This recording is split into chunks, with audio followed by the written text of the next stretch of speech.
So this is part 8 in my series on Sami Smith, looking at her interview with Tony Dodge and also adding in other clips where relevant.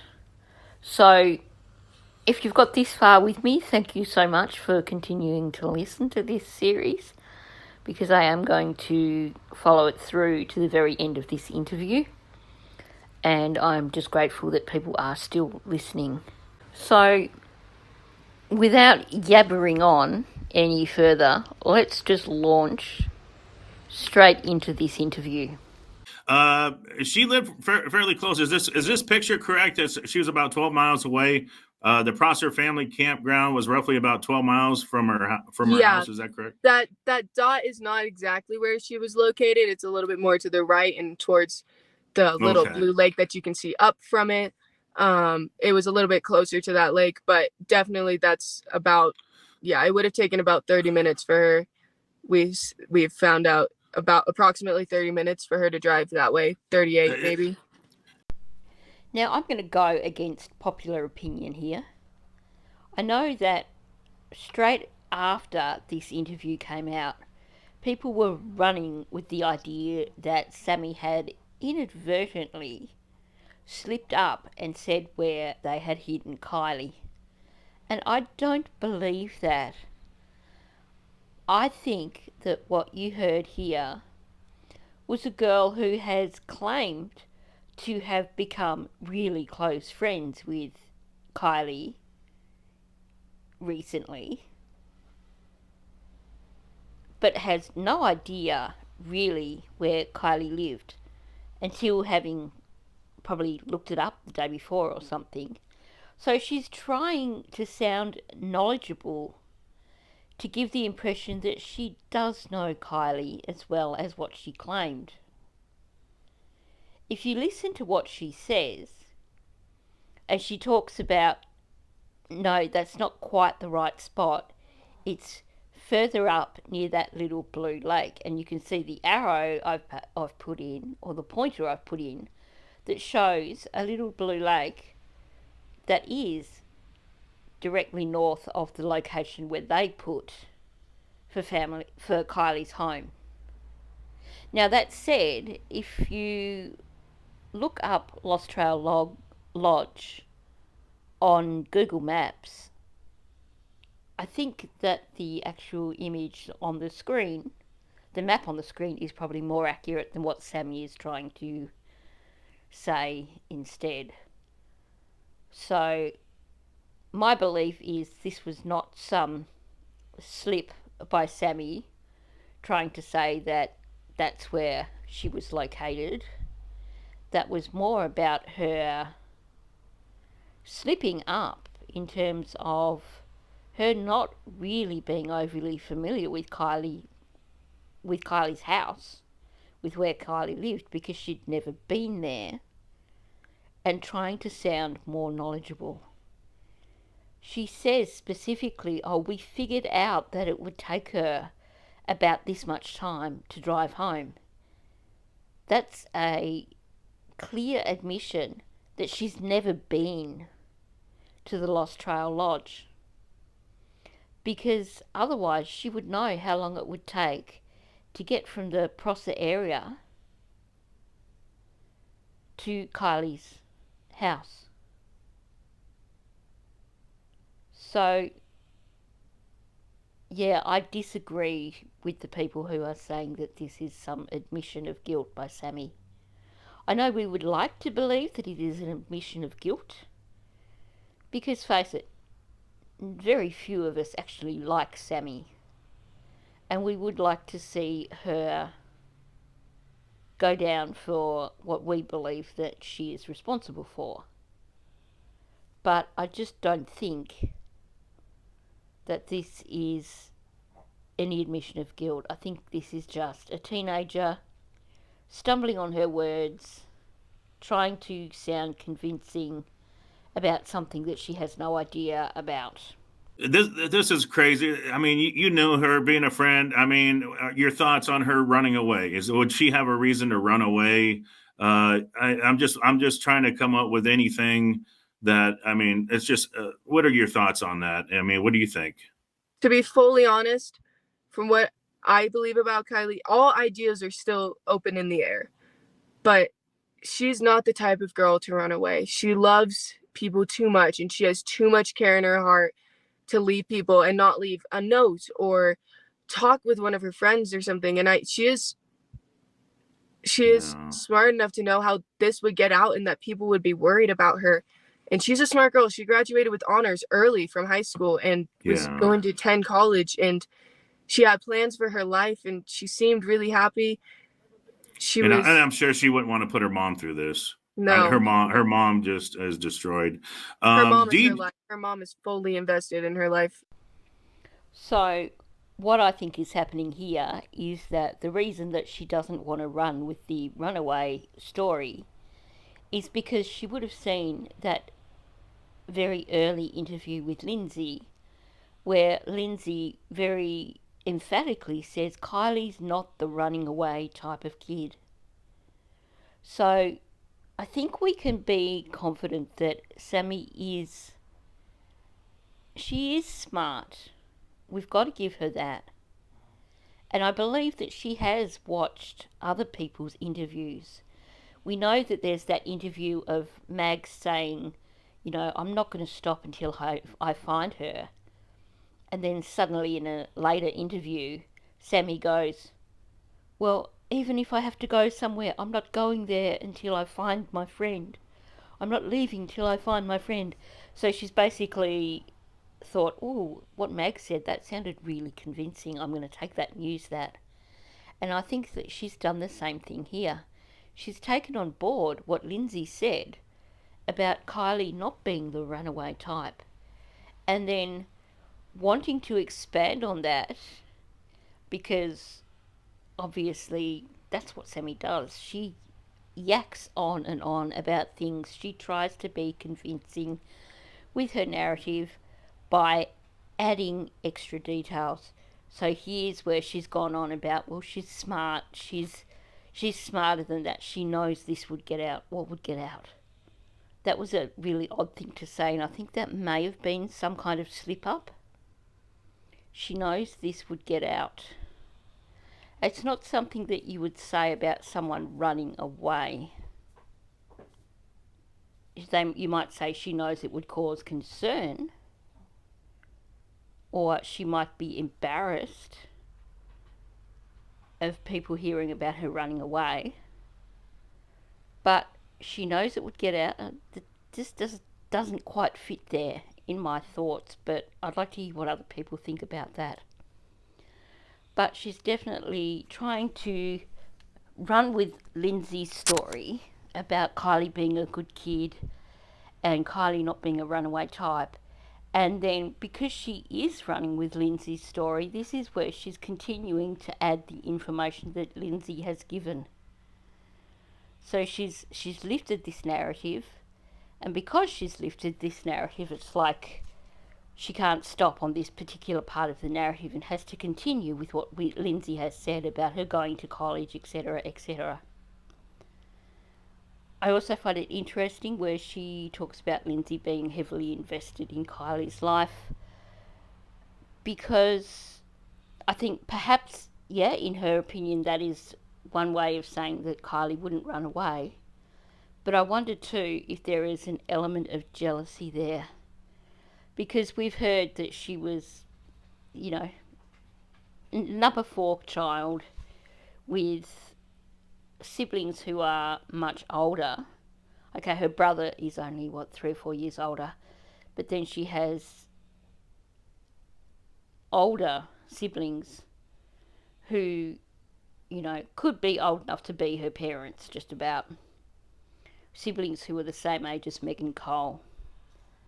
So, and we've heard stories about, comments that she was a unplanned child, and that, she was kind of left to raise herself. We've heard speculation about things like that. So is this giving away a little bit of jealousy about Kylie's life? And is this something that gives some indication of perhaps why whatever happened to Kylie did happen to Kylie.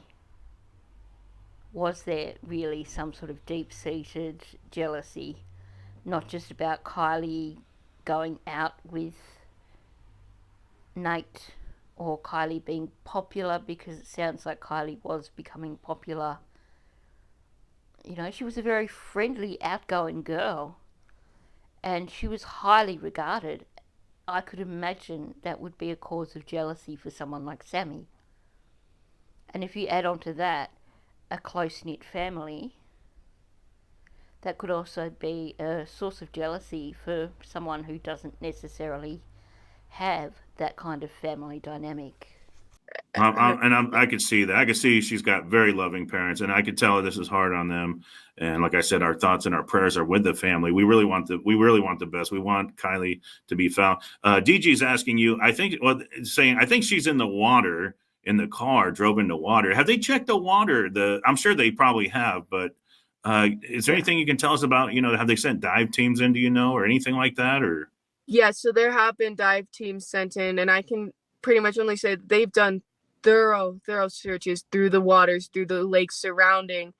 They are searching the waters. They are searching the campgrounds and everywhere, related lakes that are near, because Boca and Stampede are two reservoirs that are near there as well. And they are doing searches through there every single day. They have been for the past 3 days. They have done extensive searches to points that you wouldn't even believe the FBI and those people they are going. Now, you may have noticed that through a lot of this interview, Sammy keeps a pretty good poker face. And yet, you have moments like this. So this is when Tony Dodge brings up the topic of searching the water, searching the reservoir, and you get these two faces. So the one on the left, she is biting her lips so hard. There is some sort of information there that really she does not want talked about. There is something there that she doesn't want people to know. Or perhaps she herself is trying to stop herself from saying. Now, I still believe that the vehicle went into the reservoir after this date. But looking at that look on her face, there is definitely something significant about them searching the reservoirs. Something that she doesn't want talked about. The look on the right, that one is, to me, that looks like a smirk. Is there some sort of duper's delight here? Could this be her thinking, yeah, you can look all you like for the car, but you're not going to find it in the reservoir or in Boca or Stampede, because she knows precisely where that vehicle is? Or maybe we're all wrong and the car did go in earlier than the 17th, and maybe it did go in after these major searches and she knows that. Or maybe they were already planning to put the car in when the searches had finished, because she's very clear where she's talking about how very extensively they've searched. There is definitely something more to this based on the look on her face. And I know that it is a slippery slope to be looking at facial expressions, except to me there are times when Sammy really gives herself away really, really badly, particularly when she is biting her lips really hard like that. That's more than the one that we discussed in the previous video. In this one, this is her whole mouth. There's something majorly significant about them having thoroughly searched the reservoirs. I'm impressed with what I've seen. I've seen some of the photos of the the search and rescue crews out there, the volunteers, and no, I'd seen they got a heavy presence. They're working it. They're definitely working it. And we're so thankful to them. Oh yeah, they're definitely working hard to try to find her, and we watch the flight patterns. They got a helicopter. I don't know. Can you comment on the helicopter? Is there something? Is there a reason they're flying in that area? Yeah. I don't know. What's going on? Go ahead. Yes. As an aside, I found this map particularly interesting, and I will just point out that I don't believe that this is actually Prosser Reservoir where this flight map is. And I had a look, and it also doesn't look like it was over the Lost Trail Lodge. So there was some pretty heavy flying, some pretty back and forth flying there. But where that is, I can't quite figure it out. So if anyone wants to jump on Google Earth and see if they can figure that out and let me know, that would be great. Now, going back to the discussion of the search, to me, it was telling that when he's talking about how extensively they've searched and everything, her response is, and we're very grateful to them. Now, if your friend was missing, wouldn't you have more to say than that? Wouldn't you be like, I just wish they could find her? Or it just doesn't make any sense to me. She must be out there somewhere.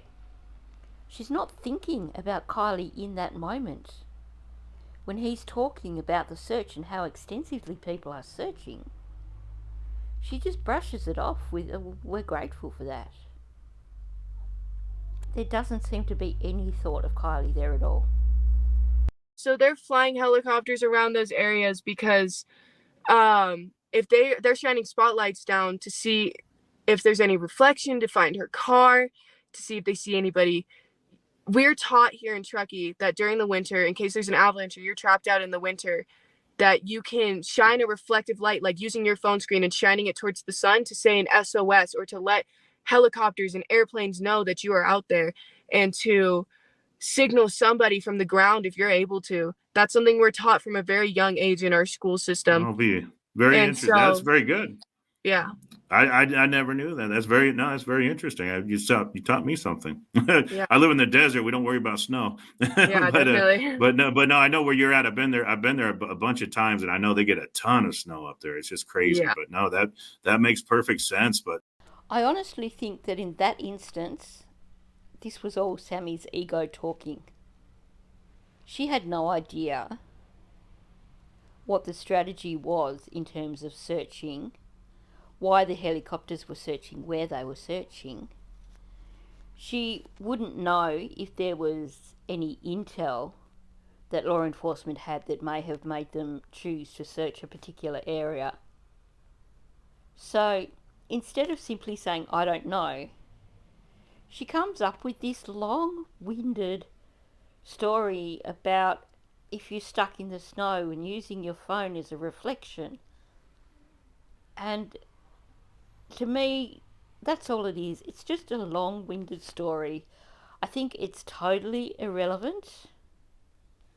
Perhaps the only thing I can say from it is that it shows us that there was definitely an awareness amongst these young adults that things that were reflective could be spotted by helicopters, and that perhaps they were super careful about making sure, if they had Kylie's vehicle, that it was thoroughly hidden and could not be spotted by a helicopter as a result of some sort of reflection. Other than that, I think she's just talking out of her ass. I think she's talking for the sake of talking, because her ego won't allow her to say that she doesn't know something. So instead, she's going to make it up and try and make it sound convincing. So they're flying around looking, so the car's nowhere in the area. She's got to be out there somewhere. Can you share your honest thoughts or opinion as to what you think may have happened to her? Do you care to share that? To be fully honest, my biggest concern is that somebody, and I've said this in other interviews, somebody knew she was drunk, offered to give her a ride home, and they didn't give her a ride home. And they could be across the world at this point with how long she's been gone. And do you think that your friend was abducted? I think there's a definite chance of it. I think it's totally possible that somebody could have taken her and maybe offered to drive her home. So my concern is that somebody may have offered to drive her home and then didn't take her home. Now, I don't know if it's in the way that she's made this statement or if it's just one of those gut feeling things, but to me, I find it significant. She's said this in multiple interviews about someone offering to drive Kylie home but not taking her home. And it makes me wonder if this is close to the truth in some regards. Was Kylie injured at the party? Or had she had a spiked drink or something? And someone drove her car away from the party so that other people wouldn't realise what was going on. And this narrative is to cover for the fact that witnesses probably saw someone else driving Kylie's car, or they saw Kylie's car leaving the party at a particular time. I know there is one account that where someone believes that they saw Kylie leaving the party with two boys in her car. Now, in the dark, you could quite easily mistake another blonde girl for Kylie. And, well, do we know any blonde girls that hang around with a couple of boys all the time? So, is it possible that she's telling us here about something that happened? And this goes back to a theory that I do go back to on occasions. Now, we've heard Megan say something about a split decision with regards to her daughter, and that her daughter could have been in that car. And I never quite understood what she meant by that. But at the same time, we have the window glass that was found on Boca Road, and we have the damage to Kylie's vehicle when it was pulled out of the reservoir that did not appear to be damage that would have occurred from her driving into the reservoir. So, one of the things that I've speculated on is, did somebody drive Kylie's car, someone who was not familiar with Kylie's car, and get into some sort of accident in her car, and that's why there was the damage? Perhaps Kylie was passed out or injured or something in the vehicle and not safely secured, and something happened when someone crashed her vehicle. I don't know, that's just speculation, but just trying to look at all the different possibilities. And I definitely find it concerning that you have that statement from Megan that her daughter could have been in that car and it was a split-second decision. When you talk about a split-second decision with someone, usually that is like a split-second decision that saved their life. It's not just a random everyday thing. And the other thing that we have from Megan is her talking about being the first person on the scene of an accident again, when she was talking about the accident that had occurred 6 months prior to when Kylie went missing. Was there some sort of accident and Megan happened to be the first person on scene? There's definitely a number of things there that make me question the way Sammy is talking about someone offering to drive Kylie home but not taking her home. Did someone offer to drive Kylie's car because Kylie was for some reason incapable of driving her car, and that individual who offered to drive her car went elsewhere or caused something else to happen. I know there's quite a bit of speculation there, but I think that it is a significant statement that she's made here, and I'm just trying to wrap my head around it. And I would like to know what other people think in this particular instance. This once again seems to be a pretty logical spot to stop this particular video. So I will be back tomorrow with what I think will probably be the concluding video in this series.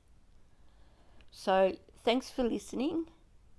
Please hit the like button. Please, if you're not already subscribed, hit the subscribe button. It's free and it helps me with my channel. And also please leave a comment below.